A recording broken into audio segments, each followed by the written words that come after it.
खबरें जो आपको सीधे जोड़ती हैं हमसे, जिनका आपकी जिंदगी पर होता है सीधा असर।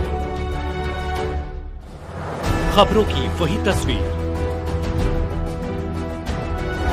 बिना बदले बिना डरे, जज्बा सच का लिए, सच दिखाते हैं।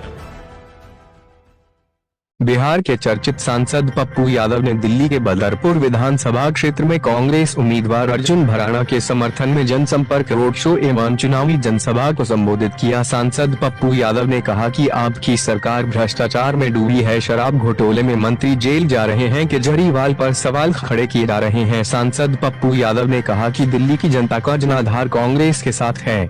दिल्ली बिहार के पूर्णिया के चर्चित सांसद राजेश रंजन उर्फ पप्पू यादव ने दिल्ली के बदरपुर विधानसभा क्षेत्र में कांग्रेस उम्मीदवार अर्जुन भराड़ा के समर्थन में सघन जनसंपर्क रोड शो एवं विशाल चुनावी सभा को संबोधित किया। सांसद पप्पू यादव मतदाताओं के बीच जाकर कांग्रेस की नीतियों और केजरीवाल सरकार की असफलताओं को उजागर किया। सांसद पप्पू यादव ने कहा कि दिल्ली में शीला दीक्षित की सरकार ने विकास और निष्पक्षता का उदाहरण पेश किया था, लेकिन आज आपकी सरकार भ्रष्टाचार में डूबी है, शराब घोटाले में उनके मंत्री जेल जा रहे हैं, केजरीवाल पर गंभीर सवाल खड़े हो रही है। जो सरकार 11 साल में दिल्ली को लंदन नहीं बना पाई, उन्हें 5 साल मौका क्यों दें। सांसद पप्पू यादव ने कहा कि दिल्ली में आम आदमी पार्टी की विफलता का जवाब केवल कांग्रेस दे सकती है। बीजेपी जैसे बेकार एवं जाहिल पार्टी में दिल्ली का बेहतर नेतृत्व देने की क्षमता नहीं है। कांग्रेस दिल्ली में एक सप्ताह में फिजा बदल सकती है। पप्पू यादव ने कहा कि गरीब, दलित, अल्पसंख्यक वर्ग और मध्यम वर्ग के लोग तेजी से कांग्रेस की ओर लौट रहे हैं। दिल्ली की जनता का जनाधार कांग्रेस के साथ है। वक्त आ गया है दिल्ली के बदलाव का, इस बार मौका दे। रोड शो में खुले वाहन, घोड़ा बगी पर सवार पप्पू यादव मतदाताओं का आकर्षण का केंद्र बना था। मतदाता पप्पू यादव पर फूलों की बारिश कर रहे थे। सैकड़ों की संख्या में वाहनों की लंबी कतार थी। हजारों पार्टी कार्यकर्ता मौजूद थे। भारत टीवी 24 के ब्यूरो चीफ अजय गुप्ता दिल्ली के चुनावी यात्रा पर दिल्ली के बदरपुर विधानसभा क्षेत्र से सांसद पप्पू यादव के जनसंपर्क चुनावी सभा रोड शो की तस्वीर के साथ विशाल जनसभा में क्या कुछ कहा, हम आपको रूबरू कराते हैं। शीला दीक्षित जी की जो परिस्थितियां हैं, आप उसको याद करो, उसके समय के राशन कार्ड को याद करो, उनके समय के प्रदूषण को आप याद करो, शीला दीक्षित का आम आदमी के साथ कनेक्टिविटी को याद करो, उसको झुग्गी झोपड़ी को जो व्यवस्थित करने का सिलसिला शुरू हुआ शीला दीक्षित के समय हुआ। शीला दीक्षित ने उस इलाके में पानी, उस इलाके में पाइप, उस इलाके में गैस, उस इलाके में सड़क को ले जाना, जो शीला दीक्षित ने झुग्गी झोपड़ी में बनाया और उसको अरविंद केजरीवाल ने तोड़ दिया। एक जगह एक बार रेहड़ी ठेरी को व्यवस्थित करने का काम शीला दीक्षित से शुरू हुआ और अरविंद केजरीवाल और नरेंद्र मोदी की पुलिस हफ्ता वसूलना शुरू कर दी और एक बार रेहड़ी ठेरी वाले को कुछ नहीं बोला। तो आप दिल्ली को आप देखोगे तो दिल्ली को बनाने में, दिल्ली को दुनिया को नंबर, यदि आप हरियाली, आज दिल्ली की बात चर्चा होगी तो संजय गांधी की भी चर्चा होगी, राजीव गांधी जी की चर्चा होगी।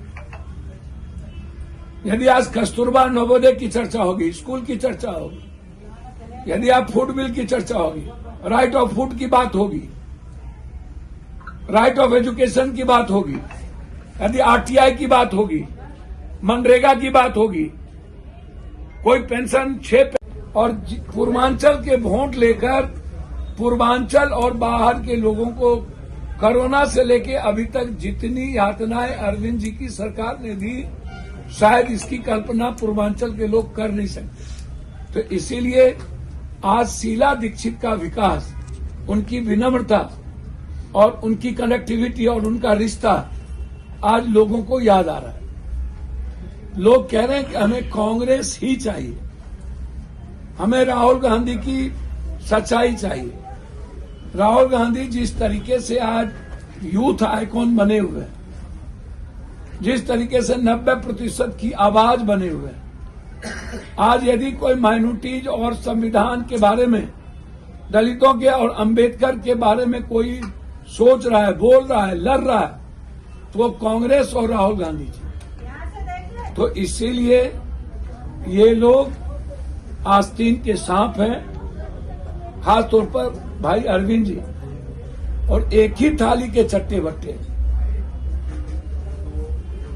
पीठ में खंजर बीजेपी और अरविंद जी ने मिलकर अन्ना हजारे के कंधों पर बंदूक रखा और शीला दीक्षित को बदनाम करने के लिए विकास की प्रगति को रोका। इसीलिए 3 बार के बाद दिल्ली की एक ही आवाज है, कांग्रेस हाथ साफ, राहुल गांधी और शीला दीक्षित का विकास। याद रखना, नरेंद्र मोदी लड़ता है, उससे लड़ लेंगे, लेकिन जो आदमी छुपा दुश्मन हो, जो पीठ में खंजर भोगता है, उसका नाम अरविंद केजरीवाल है। न वो वाल्मीकि की बात करेगा, न वो सीए की बात करेगा, न एनआरसी की बात करेगा, न वो दंगे में जाएगा तब बात करेगा, न वक्फ बोर्ड की बात करेगा, न वो संभल की बात करेगा, न गुजरात में कोर्ट ने जब बलात्कारियों को छोड़ दिया उसकी बात करेगा, यहाँ जिंदा जला दिया हमारी बेटी को, ना उसकी बात करेगा। वो नंगा तार समझते हैं। तो एक तरफ ST/SC को भी वो खत्म करना चाहते, एक तरफ माइनॉरिटीज को भी खत्म करना चाहते, और किसान तो इन लोगों के एजेंडे में रोजगार है ही। अब बेटी पढ़ाओ बेटी बचाओ के बारे में मेरी पहले ही मान्यता है कि ये जो पॉलिटिकल पार्टी है वो इस्तेमाल करती है, और बीजेपी तो बेटी का सबसे बड़ा दुश्मन है, जिसका उदाहरण मणिपुर, जिसका उदाहरण इनके प्रदेश अध्यक्ष, और इन्हें उनसे कोई मतलब नहीं, बस ये मार्केटिंग करेंगे, झूठ बोलेंगे, यही इनकी स्थिति है। और नए नए जुमला पढ़ेंगे, फिर बोलेंगे इस बार गलती हो गई, अगले बार से मैं ये कर दूंगा, इस बार से वो कर दूंगा।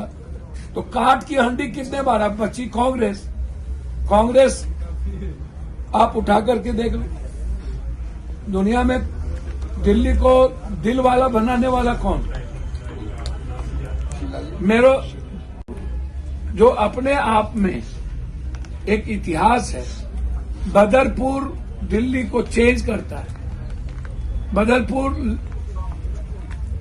एक संघर्ष करने का जगह है, वहां से हमारे नेता कांग्रेस के लीडर अवतार जी, हमारे भाई के जुझारू लड़के साथी और अर्जुन भराना को मजबूती के साथ दिया है, जितना उनके पिता ने दुनिया की आम आदमी की सेवा की। इन्होंने न कभी अपना शरीर देखा, न धन देखा, न कुछ देखा। आम आदमी के लिए इनकी तिजोरी खुली रहती है, आम आदमी के लिए लड़ने वाले लोगों में से।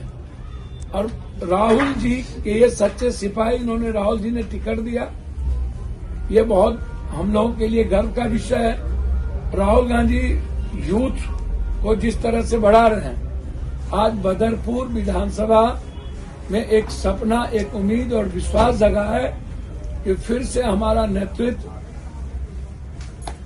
मूलधन के रूप में और सूद ब्याज के रूप में हम तीनों मिल करके काम करें। धन्यवाद।